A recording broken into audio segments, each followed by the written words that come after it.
people asked if I would do a kit review of the kit I took on my Cape Wrath Trail adventure, so that's what this video is about. A couple of comments to make before I get going. Firstly, I'm not on any sponsorship, sadly, from anyone, so when I recommend items it's because I found them they work for me.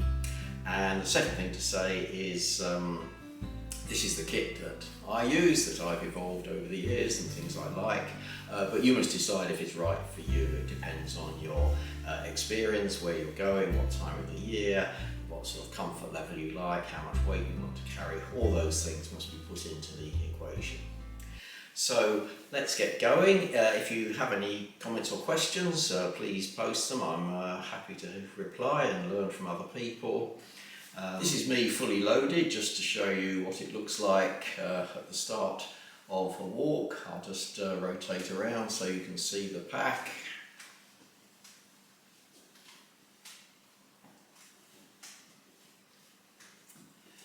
The base weight that's without any food, fuel or water, is 8.9 kilos. If I add in food for 4 days and gas and a litre of water, it goes up to 12.2, which is... So let's unpack it all and see what I've got inside there. I'll start with what I'm actually wearing before I go into my pack. So these are my poles, Lecky poles. Very pleased with these. Absolutely essential for the Cape Wrath Trail. I like them because they've got a quick release button there, and what I really like is the straps. They're not just a conventional strap. You pop your hand into a sort of kind of a sleeve, fingerless glove almost, and they get a good grip, and it gives you a really good attachment to the pole when you're going up and down hill. And the other thing I really like is if you want to take your hands out of the loops, you don't have to struggle with them. There's just a button on the top of the pole, out they come. You can then do things with your hands, and to put them back in you just do click, and there we are, back in again. My clothing, to start with, this will be just for a normal day, no, not raining. Starting at the top, I like a running cap. They're nice and lightweight and fit well. This is a Carry More one. I have to wear a hat because I haven't got much hair to protect my head, and I must be careful of the sun. This is my go-to jacket. Mountain Equipment Morpheus. I don't think they make this one now, but I'm sure they make a very similar. I've had it 7 years. It's still really as good as new, and it's done hundreds of miles with me. It's Gore-Tex Pro, 3-layer, lightweight, waterproof. I look after it when it gets a bit dirty. I wash it with Nick Wax Tech Wash, and then give it a wash with TX Nick Wax Direct Washing to maintain the waterproofing of it. And I wear this pretty well most of the time unless it's a hot day. On my legs, I've rather given up on walking trousers. I find base layer leggings much more comfortable, stretchy, flexible, warm, and so they're my preferred choice for the lower half, assuming it's not raining, so I haven't got my waterproof trousers on. On my feet, I'll wear Bridgedale socks if it's just regular socks, but for wet boggy conditions, particularly on the Cape Wrath Trail, I'm a great fan now of Sealskin's waterproof socks, and they do work. I was a bit sceptical before I got them. The only thing I would say, you can buy some that have a silicone strip around the top here. Don't get those. Sealskin recommend you shouldn't wear them for more than 4 hours. Because people get an allergic reaction. I wore them for a full day, over 12 hours, and I did get real red angry marks on my legs, and I've heard other people have. So just get the regular sealskins without the silicone strip on them. And then my boots are Salomon Quest. I think this is my 3rd pair I'm on to. I love them just because they feel so comfortable. I've never had any trouble in it or any blisters. Just straight out of the box, they fit really nicely. Gore-Tex, and again I kind of look after them and give them a treatment with Nick Wax, again leather and fabric, weatherproof, that keeps them pretty well waterproof, maintains the Gore-Tex. And on top of all them, I then got my outdoor research diamond fuse gaiters, lightweight gaiters that I wear over the top of everything, over the top of my waterproof trousers if I've got them on. They clamp it all in, so I've got the waterproof, the gaiters, the waterproof trousers, the boots, the waterproof socks. You can go through pretty wet, muddy conditions in those, and as long as you keep moving and don't hang around, no water gets in. And inside the jacket, it's got an inside pocket here, which I keep my wallet, as I call it. I don't have to take an actual wallet, it's a small plastic sandwich bag or freezer bag. You'll see I use these quite a lot, but that's for my secure stuff, kept in there, zipped up, keep it dry, keep it safe. Money, credit cards, train tickets home, anything like that. And I would take a bit of spare cash with you, quite a bit. You never know, you may need to take a taxi. I certainly had to, and you may need to stay at a B&B, and they may not take a credit card. So carry a fair bit of cash just in case you find yourself stuck and needing it. Right, let's move on to what's in my packs. So if you've watched any of my videos on the walk, you'll know that I always walk with this front pack on, so we'll do this one first. It's from OMM, that's Original Mountain Marathon, designed for mountain marathon runners, lightweight, but it's great for walking as well, and it just clips on with these clips at the top here onto your shoulder straps. And what I use this for is all the items, all the things that I might need during the day. I don't want to have to keep stopping and taking my rucksack on and off every time I want one of them. So it's easy access and convenience for on the move. So in here, what do I have? It's quite a little treasure trove really. I'll have my maps. Here's the Cape Wrath Trail, the Harvest map in there. I also have in here the guidebook for the Cape Wrath Trail. Now those of you familiar with the trail might say, hey, that doesn't look like the guidebook, and you'd be quite right. The guidebook actually looks like this. The trouble with it, it's quite heavy, and there's lots of stuff at the front end that you don't really need about travel and accommodation and such like, and also it won't stay open as a page, so you look up on the move something and then it flicks shut again, you've got to look again. So I'll give you a quick tip. What I do, I get a sharp knife, razor blade or Stanley knife, and I actually cut out the map pages, which are the only ones you need on the trail, the maps and the guide notes, and just for the areas I'm doing, because there's quite a lot of route alternatives, so you don't need the ones you're not doing, cut them down, punch a hole through the top here, thread them with a tag, like that, so they all stay together, and it means you can keep them in a plastic bag, keep them dry, and that plastic bag means you can read 2 pages at a time, and then you turn over and you've got another 2 pages exposed, and it's kept in there for convenience, so you can just whip it out and read it and then stick it back in again. And while we're on navigational aids, also in here is my trusty compass, which is attached, or should be attached, just come off there, to a clip in the bag so that I won't lose it. Then I have a small tub of sun cream, Live in Hope for Scotland, but if it does come hot sun you need that. Little lightweight one. I have a small pack of tissues, just runny nose and such like. I have my tick removal tool here, that's it there. I keep it in here rather than my first aid kit because I did get one once on my forearm and I didn't really want to be struggling with the rucksack and diving in to get the first aid kit out, so I now keep it nice and handy in there. And then in the front compartment I have my camera. This isn't actually the one I now use because the one I use is filming me at this moment, but it's pretty similar, small, lightweight, compact. This was Olympus, I've now gone for a Sony, but so I can get that out whenever I want to snap something. I have a small notebook and a pen. I like to keep a log and a diary as I go, and I write it up for various journals and reports and blogs. so that's handy. And an energy bar, if I get a bit peckish en route, don't want to stop for a proper eat, but I can just nibble away at my energy bar. So that's all the things I've got in there. Oh no, one more at the bottom. Sunglasses in a lightweight case. So that's my front pack. Here's my pack. We'll start by having a look at all the things that are on the outside. So first of all, you may have noticed on this shoulder strap, this yellow item, which is, just take it off here, although it doesn't come off on the walk.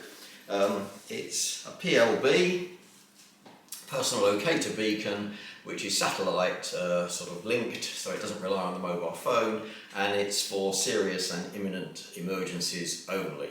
So I've never had to use it and hope I never do, but if I do, on my own in the Scottish Highlands, pull the aerial out, press the button, and you've got at least 24 hours, sends a signal up to a satellite, goes to the nearest rescue organisation, and you sit back and wait and hope that within the hour the helicopter comes over the hills. It can't send or receive messages, which some can, but I don't really need that.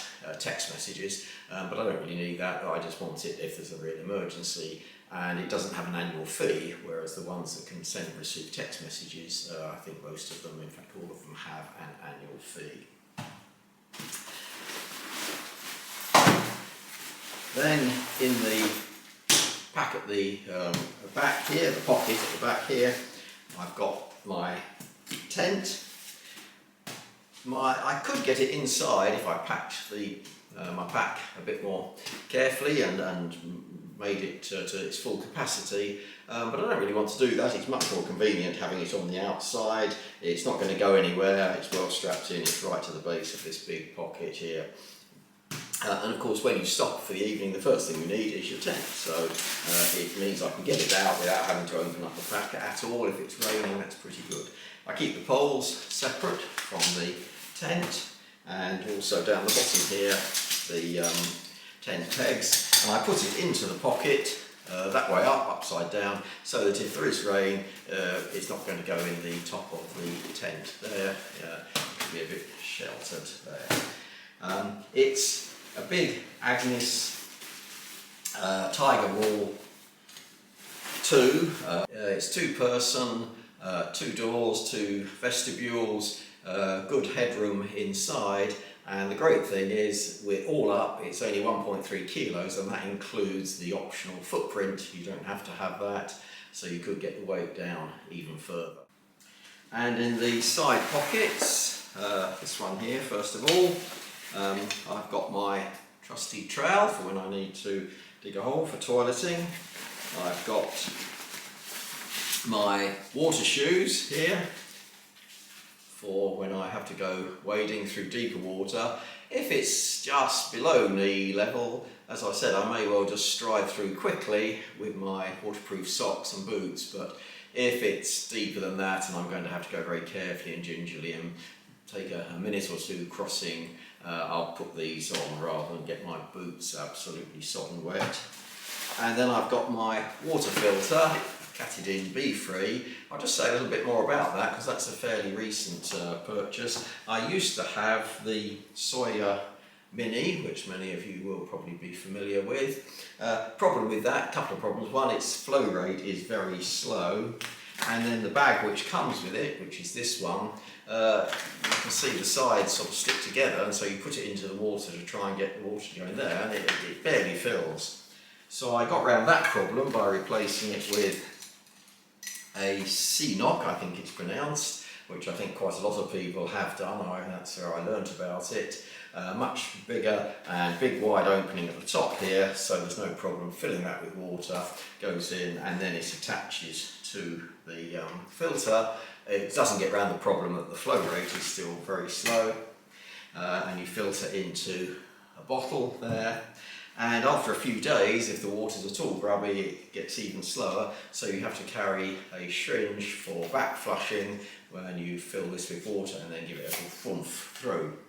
So I've now got rid of all of that, and the Catadin Be-Free, you just fill that up and that fills perfectly in a stream, pop the filter in, and it then becomes my water bottle. I just drink from the top, and the flow rate is just as good as this original bottle was. So I've managed to get rid of that and that, the syringe, the CNOC bag and the water filter, and replace all of those with just this one simple item. Very pleased with that.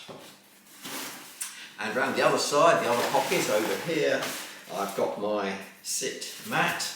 Lightweight foam, great thing to have as soon as you stop. That's why I keep it in the outside pocket. Get it out, pop it on a hard rock, and it gives you a nice bit of protection, or damp grass, keeps your bottom dry. And then I've got my other water bottle. I know it's not very elegant. I used to have two of these, but this weighs 30 grams, and that one, the metal one, weighs 220 grams, and this actually holds more. And finally, on the outside pockets are the two small pockets here in the waistband. There's two of those. So this one here has my sat map GPS navigation aid. I don't rely on it, so I've got my maps, I've got my guidebook, I've got my compass, but boy is that useful at times if you're just not quite sure where you are, not quite sure which path to take. Instead of getting the map out and struggling, switch it on and it tells you exactly where you are, and then you can see which direction you're walking, and you very quickly realise either you're doing fine or that's not the right direction to be going in. So keep that handy in that front left hand hip belt pocket. And the other side has some items of clothing if it gets a little bit cold. There's my gloves, Berghaus woolen type gloves. They're lighter weight ones, they're sort of summer gloves. I have got some thick waterproof lined, furry lined ones, but they're much bigger. So for most of the time that I'm camping, I tend to be a bit of a three-season camper. I don't go in winter. These are fine, and having them in the hip pocket means I can just whip them out quickly. And similarly, a buff, great item, just pop it around the neck. It really does seem to warm one up. You can wear it as a hat, wear it as a balaclava, wear it in bed. Lightweight, keep it in there, very versatile. And the final things in here are more safety items: a whistle, 6 blasts repeated at 2-minute intervals is the emergency signal, and also a torch. There we are, little small lightweight torch. I don't really carry that with the expectation I'll be using it at night. If you're in Scotland anytime during the summer, it doesn't get dark till 10 o'clock at night, so I'm not planning on night walking, although I've got it if some emergency cropped up. But again, it's more for an emergency help, flashing it so the emergency services could locate me if needed. That's everything on the outside, so next we'll have a look in the lid pocket. The lid can detach completely from the rucksack, reducing its weight further, although also losing its volume capacity, but I never do that. I find it really helpful to have a pocket in the lid for easy access and convenience. So the things in here again are things that I'm likely to need quite quickly during the day, rather than those which I'll only need of an evening when I'm setting up camp. So in here I've got the first of my sort of stuff sacks. These are really useful. I'd recommend these for keeping your gear organised, making it easier to pack and unpack, and as long as you're fairly obsessional about putting things back in the right pack, you'll never lose things. They're made of Cordura, they're waterproof, not 100%, they haven't got the seams sealed, and the closure at the top wouldn't be watertight if you were underwater, but they're certainly waterproof if you put them down on damp grass. This one, I'll explain my food system. In the pack I have a sack with all my food for the entire trip, but if you're going for 4, 5, 6 days, that's quite bulky. It's too bulky to go into the lid, and it's more convenient to have each day's supplies in a separate pack, easy access. So that's what this is. So what will I have in here would be an evening meal. My preferred choice are these real Termat meals. Quite a lot of people rate these as the best and the tastiest. They are the most expensive, I know, but I'm quite happy to pay that little bit extra to have a nice tasty meal to look forward to at the end of the day, and it's quite good for motivation and morale. My lunch, I tend to use these mug shots. They're either pasta or noodles. Put them into my mug, boil the water, 5 minutes, and you're away. I've got my breakfast bar, which is Quaker porridge to go bar, and this has got the same amount of oats as a bowl of porridge apparently, so I count that as a bowl of porridge. That's my morning. I also have my tea and coffee bags. This is for the whole of the trip. I don't transfer 1 or 2 bags each day from my main supply. These are small enough and light enough to go into the day bag, so that's my coffee and tea bags for the entire trip. And to go with that, my little pack of white powder. No, it's not my drug supply. This is my powdered milk, and again that will be for the entire trip. I don't bother to transfer a couple of spoons of powdered milk across every day. And finally in here, we have an energy bar. If you remember, I had one in my orange front pack. I tend to take 2 a day, that's what I allow myself. So one's in the front pack for the morning, and then I'll stop at lunchtime. This one will come out of the lid pack and go into my front pack. Next in my lid, my waterproof trousers. If it starts to rain, you want to get these on fairly quickly. So mounting equipment, again, there we are, lightweight ones. The brand or make is Zeno, I think. Yeah, Zeno, Z-E-N-O. They don't have a thick lining or anything, but that's good. I don't want that. I just want lightweight waterproof ones. Again, I have got some thicker, warmer ones for winter, but these would be my go-to ones normally. Next, for wet weather, here's my rain cover for the rucksack. So again, easy access, get it out if it starts to rain, trousers on, rain cover on. One little tip, this has got a little hook at the top, you may just see, which you can clip on your belt. I assume I don't bother with that, but what I do is clip it into the top loop on my rucksack before putting it over the rucksack, and that stays on. And why do I do that? Because it's quite easy in strong winds for these to blow away. I had one in the Lake District, wind gets under it, woof, up it goes, and you don't see it again. So make sure you don't lose those. And the final item in the lid pack is my rubbish bag. I keep that in there for easy access because generally most of the rubbish one produces is from eating. It's the wrappers on the energy bars, it's the packs on the dehydrated meals, it's tea bags, it's coffee bags. So whenever you're eating, almost certainly you're generating rubbish. Leave no trace, keep the rubbish bag in there, stuff it in, keep it handy in the lid pack. Next, we'll have a look inside and see what we've got. Here's my pack with the lid off. This is the closure for the main pack. It's a roll top, so nice and waterproof. And I keep some things in the top, again, things that I'm more likely to need on the move. And then, as we'll see in a minute, I have also inside a waterproof liner, and really important things, clothing and such like, go right deep down inside that liner to keep them dry. So the top of the pack things that we've got here, some of these are just, it's easier to stash them in the top there rather than put them down. So these pegs, you may know, these are Delta tent pegs. I have 3 of those. I've got 3 main guy lines on my Big Agnes tent, and these are bulletproof. I think these give me a real degree of confidence into the ground. You see there's a slight angle there, and that's the way you put them in, like that. The guy line goes up there, and so when there's a tug on the guy line, it's swivelling that way, intending to push the spike deeper into the ground. So I wouldn't be without those, even though they're quite a bit heavier. They're about 50 grams compared with my lightweight aluminium ones, which are about 8 grams. Then I've got my wee bottle, Nalgene Canteen bottle for when I need a wee at night. That's a real life improver.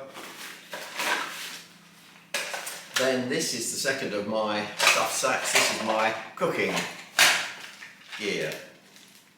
All kept there, so if I stop midday for a meal, daily food in the top pack and cooking stuff here.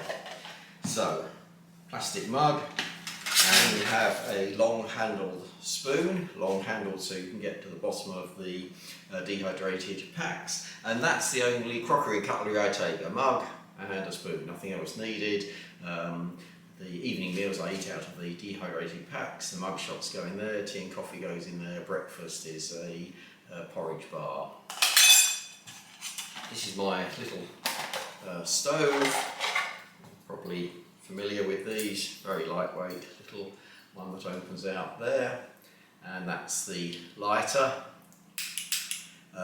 If you're new to this camping game, don't take matches, they'll get damp and won't work. You need a little electronic lighter, and then my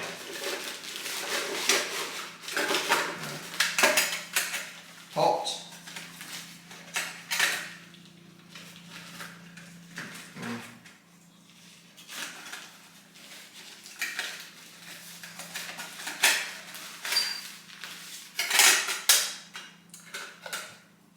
My pot with the gas cylinder inside that screws onto that.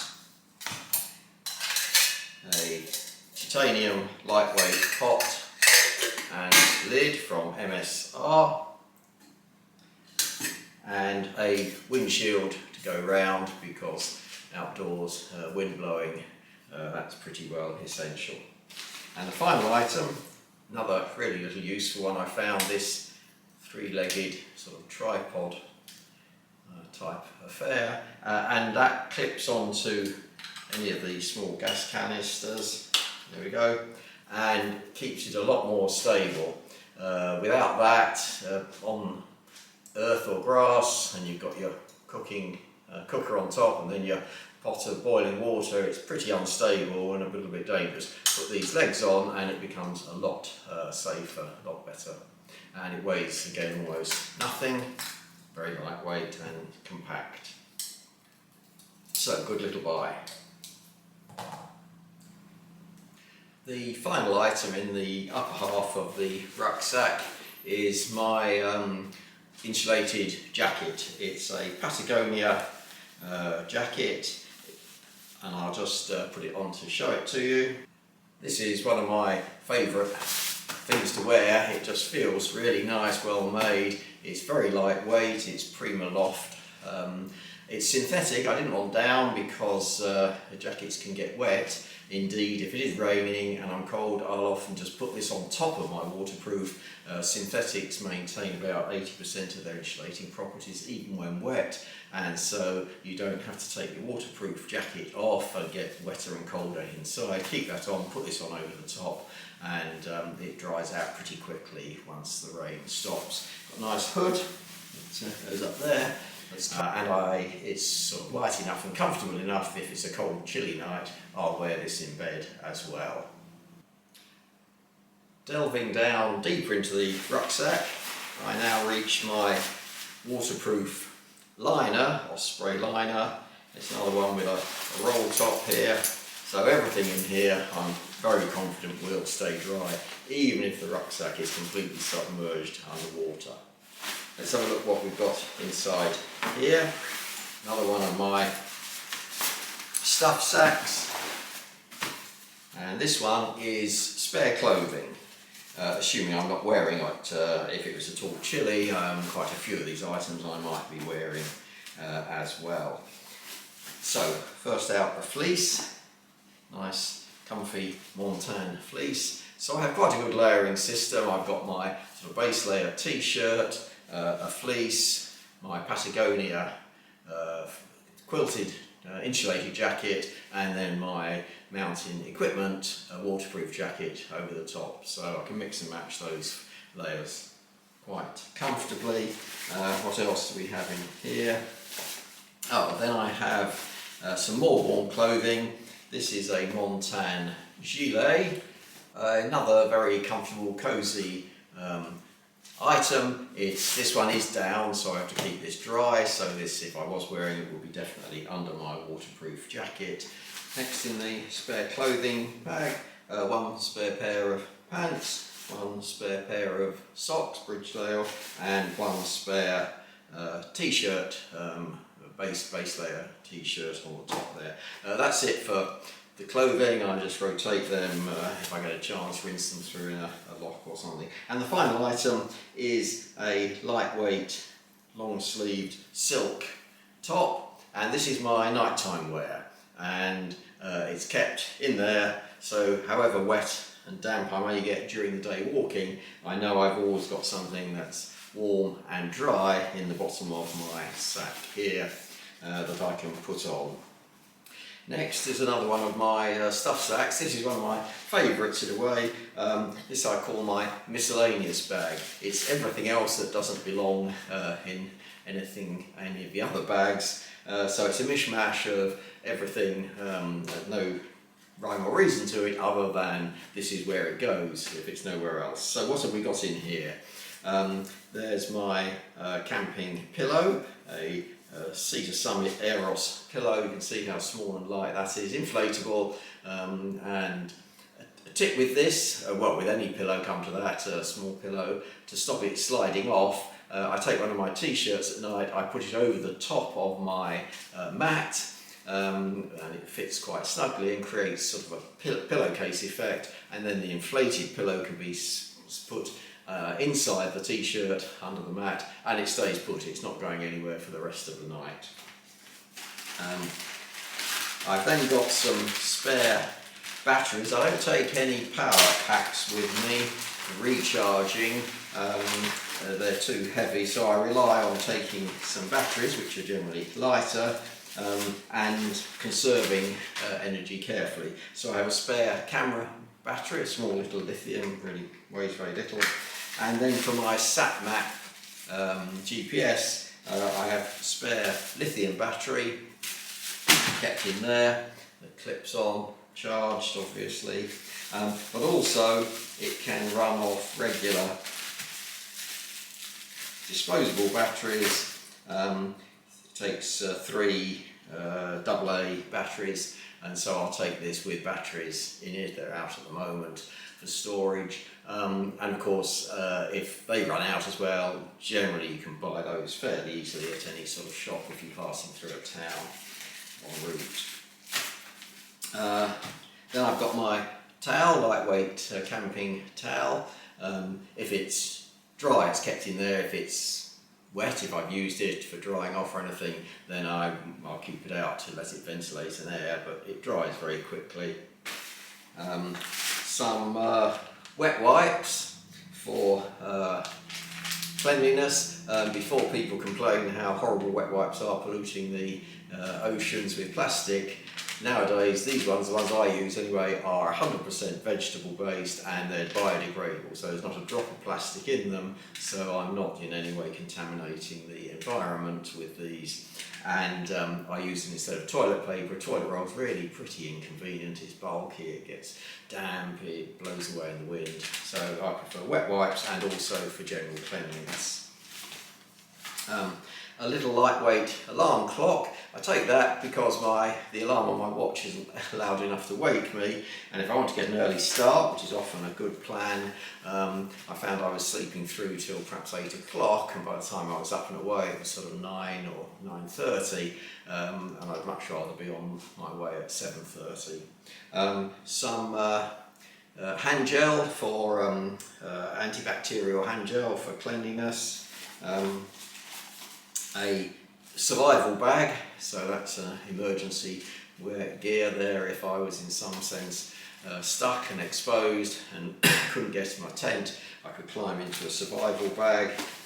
Midge spray for Scotland and a midge net for the little beasties. I keep my phone in here as well. I don't use my phone, I leave it switched off during the day. I don't take pictures with it. I have my camera, and I just turn it on usually just once a day on aeroplane mode initially to save battery, maybe send a little message for home or type it out, and then as and when I pick up a signal, then I can turn it on, send and receive any messages, and then turn it off again. And that way I find by the end of the week I've still got about 80% of juice left, and I keep that because you never know, you might need it in an emergency if there's a signal. Getting down towards the bottom now, some peppermint foot cream, little bit of a luxury, but I'm not sure if it's a luxury or a necessity. Must look after your feet, and put that on each night, and it's both soothing and comforting and keeps the feet looking good and feeling good. A small repair kit, got some paracord in there, I've got some cable ties, I've got some tough tape, adhesive patches, so I reckon I could do minor repairs to my rucksack or the tent if necessary with that. And then finally my first aid kit, again another one of these sandwich bags. I just find these really useful, you can see what's in them. So I don't take a huge amount, but various tablets, aspirin and ibuprofen, dressing, some bandages, some tape. So I reckon I could deal with most sort of injuries, minor injuries that come along. If it's really serious, broken leg or something, then it's almost down to the PLB. And I also keep my toothpaste and toothbrush in there. That's the only toiletries I take. I don't bother with deodorant or anything else. That's your lot until I get to the end of the trip and then have a good shower at a hotel. The next item out of the rucksack is my food supply bag for the week. Remember I explained earlier that I have my main food supply in the rucksack, but I take out a daily supply and put it into the lid for easy access. So this is really just a repetition of what I showed earlier: energy bars, dehydrated meals, breakfast bars, mug shots, but it's enough for the whole journey until I get a resupply parcel or I get to somewhere that I can buy stuff. And we're getting right down near the bottom now. Is the absolutely crucial item to keep dry, is my sleeping bag. It's a down bag, so I certainly don't want it getting wet. It's a Caesar Summit Spark. It's 850 plus loft capacity.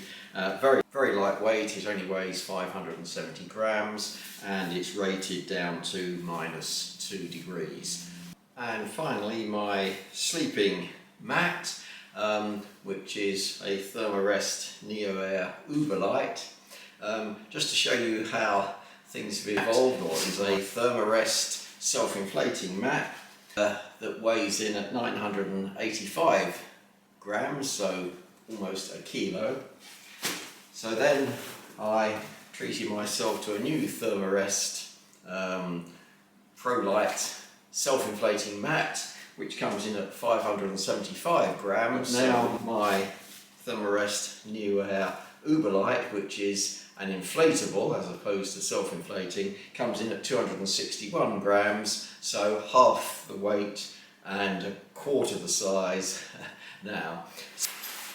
The rucksack itself, I haven't mentioned it yet. It's a Granite Gear Crown 2 60 litre, and it's the thing I really like about it again is the weight. It's only 1.1 kilos, very lightweight, and yes, it's a real proper equipped rucksack. It's got a back frame, proper padded waist belt, padded shoulder straps, side pockets, back pocket, top pocket, everything you need, all the loops and straps and everything at 1.1 kilos. So that's the end, that's everything you've seen now. So as I say, if you've got any questions or any contributions, happy to see them, and if you liked it, please give me a tick on the like button. Thanks for watching.